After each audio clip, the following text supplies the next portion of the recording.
and welcome to livealittlehigher.com. We continue learning the book of the Beis Halevi on Ahavas Israel with the insights and the commentaries of Rabbi David Sutton. And today we begin chapter 1. We already went through the foreword. Today we begin with chapter 1, and it says the commandment to love every Jew is a positive commandment. It's one of the 248 positive mitzvot, and as it says, you shall love your fellow as yourself. So the Beis Halevi begins his essay with a significant statement that loving every Jew is really a mitzvah. We often assume that loving another Jew is merely an admirable character trait. We think like, okay, to love someone is not so easy, right? If it's someone that is lovable, it's easy. But here, they're not telling us love lovable people. They're telling us you have to love everybody, regardless of how they behave. And so we see here that it's an obligation, and this is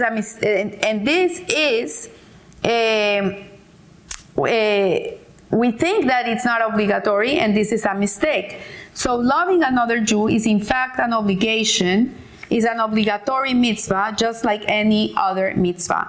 So just as the Torah tells us to eat kosher, tells us to dress in a certain way, and not to keep Shabbat, to honor parents, to visit sick people, all these things, this is also one of those mitzvot. So as a result, mitzvot that are duties of the heart, because this is a mitzvah that is not so much in action, it's more inward. Obviously, we show it through our actions, but it's something that it's felt. It's in your heart. It's a feeling, right? So such a loving another Jew are often considered secondary. The Hovos HaLevavot, Rabbi Bachya Ibn Pakuda, in his introduction of the book of the Hovos HaLevavot, Duties of the Heart, elaborates on this and makes the point very clear. He says, all mitzvot should be regarded as equal. In Hashem's world, there's no such thing as a small mitzvah or a big mitzvah. They're all the same. They're all the same. We would think, okay, this is bigger, this is smaller. It's more important to give money to people than to eat kosher, or it's more important to keep Shabbat than to honor my parents. All this, but in Hashem's eyes, there's no more important, less important. They're all the same. The wording of the Beis Halevi, to love every Jew, would imply that the love of every single individual is a separate mitzvah on its own. And I thought this was really beautiful because it's not a generic mitzvah, it's an individual mitzvah. So for example, last night I went out with my husband and there was a person next to us that was not such a nice person. He was really like, he had no pay, not nice, I'm not gonna say. But I was thinking about this teaching that I learned yesterday. And I looked at my husband and says, the Torah commands us that we have to love him. It doesn't mean that we have to be friends with him. It doesn't mean we have to talk to him. It doesn't mean that we have to do anything else. We just have to love him just because he's a Jew. And my husband looked at me and says, yes, we have to love him. And says, not only that, every person that you see, you have to love them, even if you don't know them. So it's everyone that you love becomes an individual mitzvah. Think about it. It's like you can be doing like how many mitzvahs all day, but just saying inside of you, I love that person. I love that person. I love that person. And you know what? The more you say it, the more your love grows. So there's, based on this concept, the author of Kelm points out that the mitzvah of Ahavat Israel is a unique mitzvah.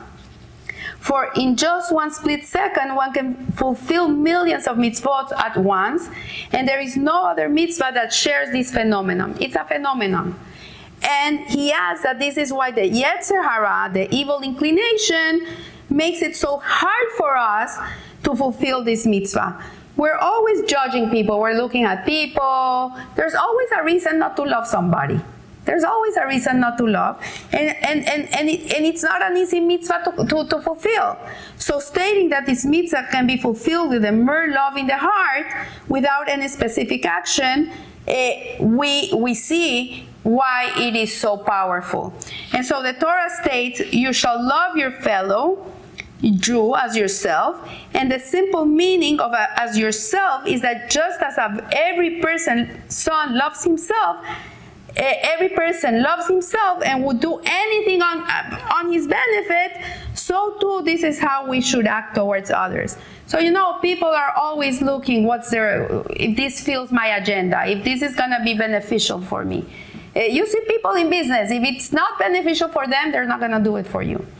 And what it's telling us here is that just as we look for our own benefit, just as we are always looking at how we're going to benefit from something, on the same way, we have to look at another person and see that he benefits too. That we should also be worried that this person has gain in their life. Rav Yaakov Neiman, in Daher Musa, Parasha Re'eh, adds another dimension to this statement. He quotes the Alter of Kelm, who says regarding the mitzvah of tzedakah, charity, that one who gives charity only to fulfill the mitzvah and not out of feeling the pain of a person in need does not fulfill the mitzvah in its complete sense. So when you're giving charity to an organization or to a person that is in need, you should feel the pain of that person. I have a Rebbetzin that's always sending me messages. I'm raising money for this family. They have no way to pay their rent this month, or they're gonna cut their electricity because they don't have money to pay their electricity, or there's a bride that's gonna get married. She has no money for her wedding. And you know what?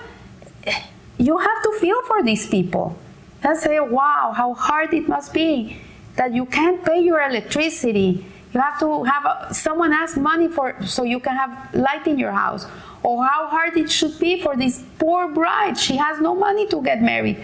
When you give, even if you give $1, do it out of, feel what you're doing. Feel what you're doing for someone else.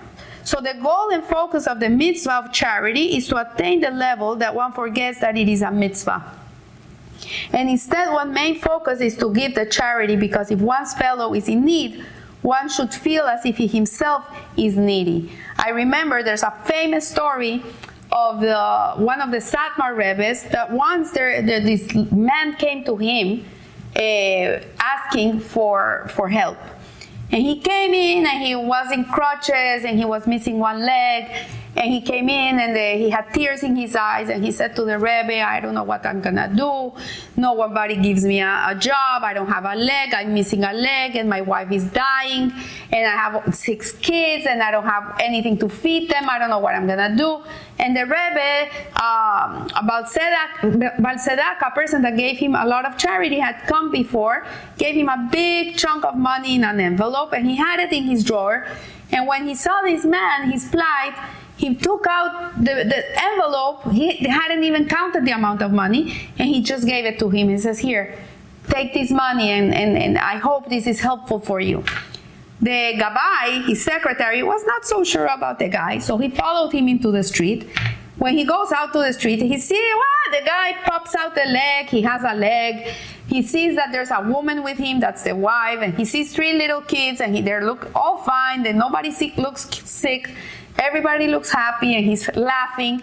So he comes running to the Rebbe, and he says to the Rebbe, you won't imagine. It was a hoax. This guy was not for real. He has a leg. And the Rebbe was like, oh, Baruch Hashem, he has a leg. And he has, the wife is fine. She's not sick.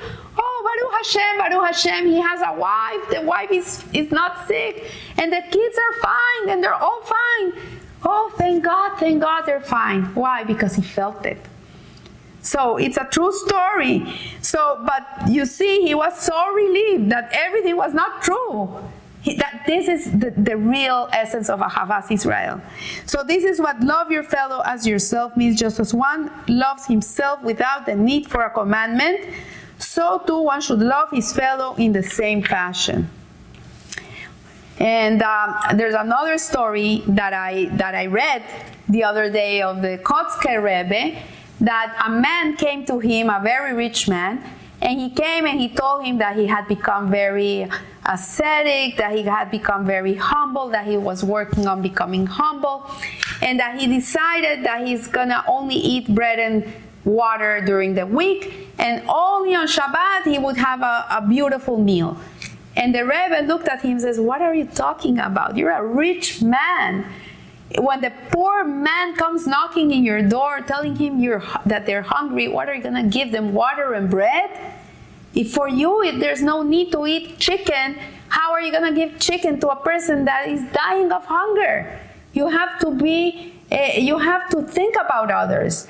So he told this man, go and eat your meals. So when someone is hungry, you know what it means to not have what you eat. So I leave you with this idea today. I want to wish you a blessed week, that the love for someone else or all the world grows in your heart every day a little more, both in action and in feeling. And in this way, God willing, this world will be a beautiful place.